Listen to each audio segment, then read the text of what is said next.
Bienvenue dans cette capsule de créateur de sommets. Aujourd'hui, on va parler de ce qu'on déteste. J'organise des sommets en ligne et je déteste les olives. Aucun rapport, tu vas me dire. C'est vrai. Pourtant, il y a quelques jours, un lecteur m'a envoyé un message pour me dire qu'il ne pouvait pas organiser un sommet parce qu'il n'aimait pas les interviews. Je le comprends, vraiment. Je n'aime pas ça non plus, parce que quand tu regardes un sommet de l'extérieur, tu vois les interviews, et tu te dis que pour organiser ça, il faut aimer les interviews, maîtriser la technique, savoir comment les mener.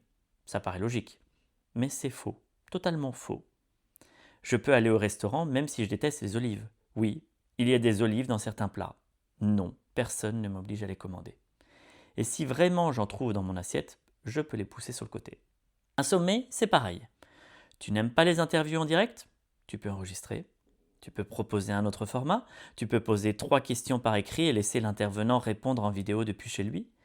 Il n'y a pas de règle qui dit qu'un sommet doit ressembler à un talk show. Je vais te dire un truc qui va peut-être te surprendre. Après avoir organisé des sommets et accompagné plus d'une dizaine d'organisateurs, je peux te confirmer une chose.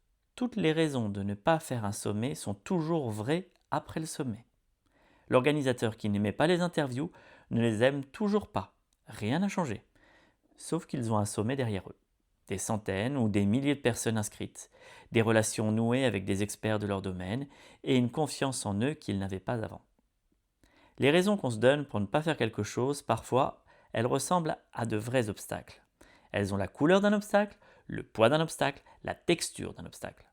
Mais ce sont des olives. Tu peux les pousser sur le côté. Le vrai sujet, ce n'est jamais la technique, le format ou le niveau d'expertise. Le vrai sujet, c'est la permission. La permission de faire quelque chose d'imparfait, à ta manière, avec ce que tu es aujourd'hui. Pas demain quand tu sauras tout, aujourd'hui.